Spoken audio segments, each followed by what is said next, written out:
దీనికి సమాధానం చెప్పాల్సింది డీజీపీ గారు. బాధ్యతగా నా దృష్టికి ఒక విషయం వచ్చింది, అక్కడ ఒక పొరపాటు జరుగుతుందని తెలిసింది.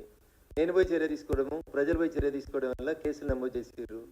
అక్కడ శివుని విగ్రహం ధ్వంసం చేసిందని చెప్పి తెలిసినప్పుడు ప్రజలు ఆందోళనకు గురై మదర్సా దగ్గరికి పోయి ఒక గేటో దానికి సంబంధించిన ట్యూబ్ లైట్ వల్కొడితే 4 ఎఫ్ఐఆర్లు నమోదు చేసిండ్రు, 24 మందిని జైలుకి పంపించిండ్రు. అయినా మేమేమనలేదు. డీజీపీ గారి దగ్గరికి వెళ్ళి, సార్ మా మీద చేసినారు రైట్, మా వాళ్ళు ట్యూబ్ లైట్ పలగొట్టడం తప్పే అనుకుందాం ఒక్క నిమిషానికి. మా కోరిక ఏంటంటే ఆడున్న విద్యార్థులు ఎవరు ముక్కు పచ్చలారని చిన్న పోరలతోటి లవ్ జీవాది పేరిత మత విద్వేషాలని రెచ్చగొడుతూ ప్రశాంతంగా ఉంది సార్ మా జిన్నారం, మా మెదక్ పార్లమెంటు. ఇక్కడ ఇట్లాంటి హింస జరుగుతుంది, విచారణ జరపండి ఏం చెప్పినాం. There is no answer from the DGP. తప్పకుండా మేము చర్య తీసుకుంటాం, ఇంతకు మించి వేరే సమాధానం రాలేదు. బట్ ఈ రోజు దాకా మదర్సాలో ఉన్న పిల్లల తల్లిదండ్రులు పిలిపేయాలి కదా, 5 days అయింది కదా. అక్కడ ఒక క్రైమ్ జరిగిందని మేము ఇంత స్పష్టంగా ఆరోపిస్తున్నాం కదా, మీరే చూపించారు కదా. ఈ పిల్లలు కొండ మీదకి పోయిస్తున్నటువంటి వీడియో అందరు మీడియా మిత్రులు టెలికాస్ట్ చేసిరు జిన్నారం లోపల. వీళ్ళు కొండ మీదకి వెళ్ళి వస్తున్నారు, కొండ మీదకి పోయి వీళ్ళు ఏం చేసిరు అన్న తర్వాత బ్లాంక్ ఉంటుంది సీసీటీవీ.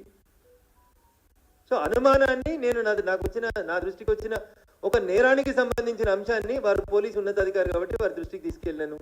ఆ రోజు మీతో కూడా మీడియా మిత్రులతో కూడా మాట్లాడినాను. వారికి కూడా కొంత సమయం ఇవ్వాలి కాబట్టి ఒక 1 week వెయిట్ చేసినాము. No answer, no reply. వస్తలేరు, మదర్సా దగ్గర ఎంక్వైరీ చేస్తలేరు, వాళ్ళ పని వాళ్ళు చేసుకుంటూనే ఉన్నారు. సో ఈ మదర్సాలలో జరుగుతున్న ఇల్లీగల్ యాక్టివిటీస్ మీద, స్టడీస్ మీద ఎవరికన్నా నియంత్రణ ఉందా అంటే ఎవరు సపోర్ట్ చేస్తలేరు. ఎవరు సపోర్ట్ చేయకపోతే సపోర్ట్ చేయాల్సింది ఎవరు?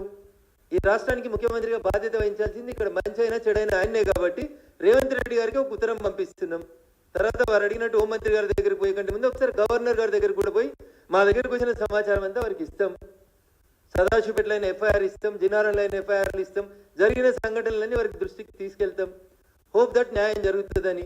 ఎందుకంటే భారత హోంమంత్రిత్వ శాఖనే క్రిస్టల్ క్లియర్గా అన్ని రాష్ట్రాల ముఖ్యమంత్రులకి స్పష్టమైన ఆదేశాలు ఇచ్చింది.